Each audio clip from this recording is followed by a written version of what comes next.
Nadreen, आप देख रहे हैं क्राइम टाइम न्यूज। मैं हूं आपका दोस्त Qaiser Khan, bureau chief crime time news. हर तरह की खबर से जुड़े रहने के लिए हमारे चैनल को लाइक करें, सब्सक्राइब करें और देखते रहिए क्राइम टाइम न्यूज।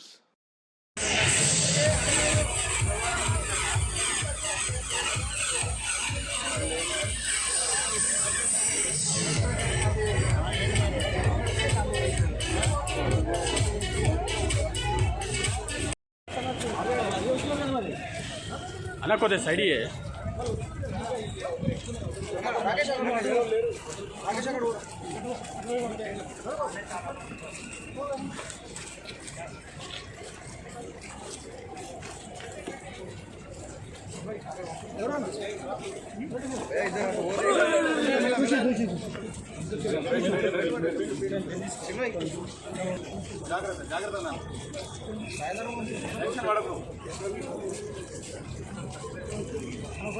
అన్న నడవాలి. అరే అరే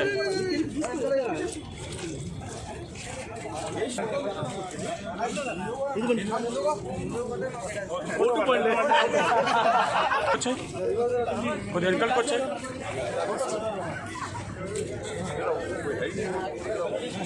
అన్నా అన్నా అన్నా అన్నా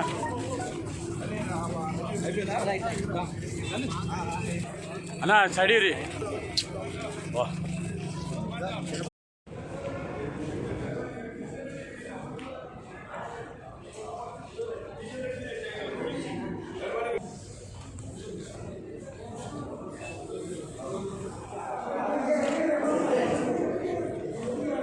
ఏ బాబు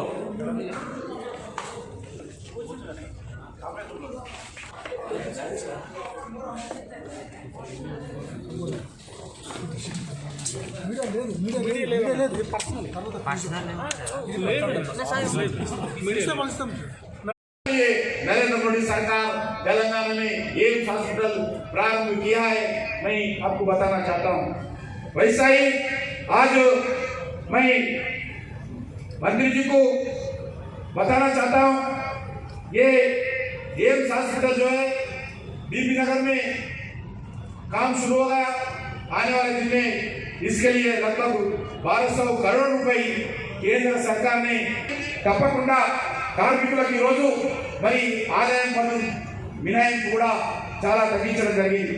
గతంలో 2,50,00,000 ఆదాయ పరిమితి పన్ను పరిమితి మినహాయింపు ఉంటే ఈరోజు దాన్ని 5 లక్షలకు కేంద్ర ప్రభుత్వము మరి పెంచడం జరిగింది, డబల్ చేయడం జరిగింది. ఎక్కడేమో ఎవరు ఊహించని విధంగా చాలా మంది అనుకున్నారు 2.5 లక్షలు, నరేంద్ర మోడీ గారు 3 లక్షలు చేస్తారేమో, 3.5 లక్షలు చేస్తారేమో అనుకున్నారు. కానీ ఏకంగా 5 లక్షల రూపాయలకు ఈరోజు ఉద్యోగస్తులకు కావచ్చు, కార్మికులకు కావచ్చు ఆదాయ పరిమితి నుంచి మినహాయింపు పన్ను నుంచి మినహాయింపు ఇవ్వడం జరిగింది.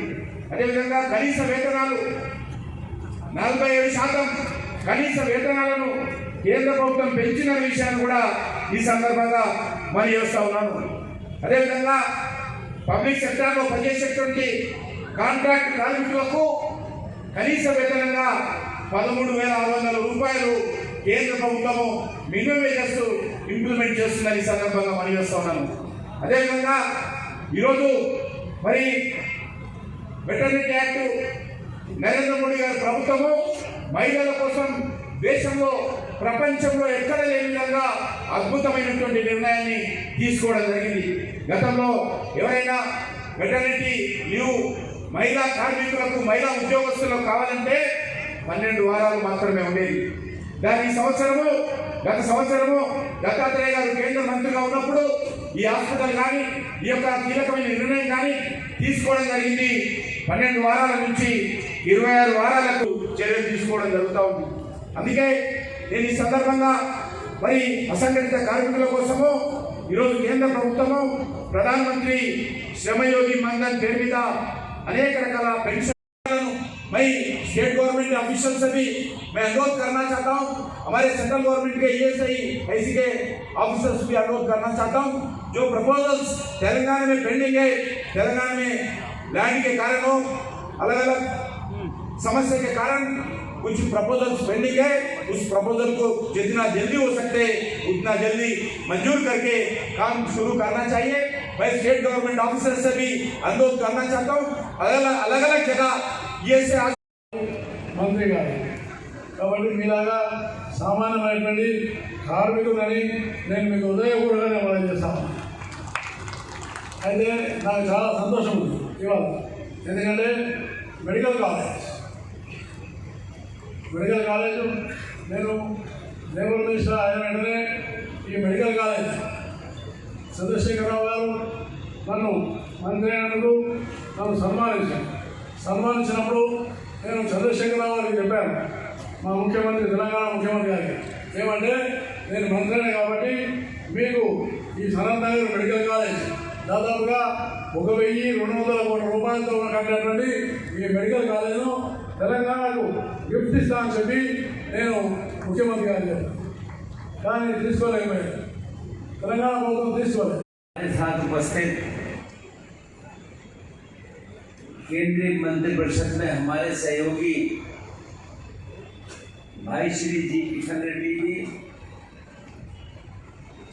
जो केंद्र में गृह राज्य मंत्री है और आज जिनकी चर्चा पूरे देश और देश के बाहर हो रही है कि देश को जिस प्रकार से आदरणीय अमित शाह जी और प्रधानमंत्री जी के नेतृत्व में आप लोगों ने मिलकर देश को जो मजबूती प्रदान की है और जो निर्णय लिए हैं उसकी चर्चा देश और देश के बाहर सब जगह है। वास्तव में जो हमारी सरकार की जिम्मेदारी थी हम लोग उसी हिसाब से काम कर रहे हैं।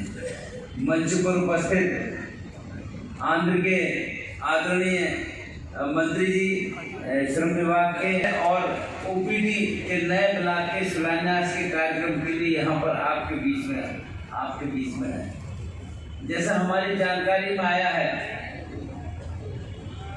इस 33 एकड़ के भूखंड में जो निर्माण का काम 1964 से शुरू हुआ था और ये बात सही है कि यहाँ पर मेडिकल कॉलेज के निर्माण का निर्णय हम लोगों ने 2009 में लिया था और अब मेडिकल कॉलेज और सुपर स्पेशलिटी ये सारे काम की शुरुआत यहाँ पर हो गई है। ये 33 एकड़ में फैला हुआ है और इसमें करीब 550 करोड़ रुपए खर्च हुआ है। तो जैसा भी जो अतिरिक्त निर्माण की बात यहाँ पर हमारे समरिया जी बोल रहे थे और जब वो ये कह रहे थे कि इस काम को करने में 2 हमारी स्वीकृति इन सबके लिए है और इसके बाद भी मैं इतना कह सकता हूँ, इसके बाद भी अगर और धन की जरूरत होगी तो आपको हमसे शिकायत का मौका नहीं मिलेगा। आपके प्रतिनिधि के रूप में जी किशन रेड्डी जी वहाँ पर हमेशा सक्रिय रहते हैं और वो जिस काम के लिए हमको कहेंगे उसको मना नहीं होगा, उस काम को हम करने का काम करेंगे और समय के अंदर पूरा करने का काम करेंगे। इतना ही हम आपको विश्वास दिला सकते हैं और काम कर सकते हैं। और अब मैं दरख्वास्त करती हूँ माननीय श्रम एवं रोजगार राज्य मंत्री स्वतंत्र प्रभार भारत सरकार श्री संतोष कुमार गंगवार जी से दरख्वास्त करती हूँ कि वो आके सभा को संबोधित करेंगे। స్టేట్ ఆఫ్ ఆర్ట్ గా డిక్లేర్ చేయాలని చెప్పి గతంలో కూడా ఫైల్ ప్రపోజల్ చేయడం జరిగింది।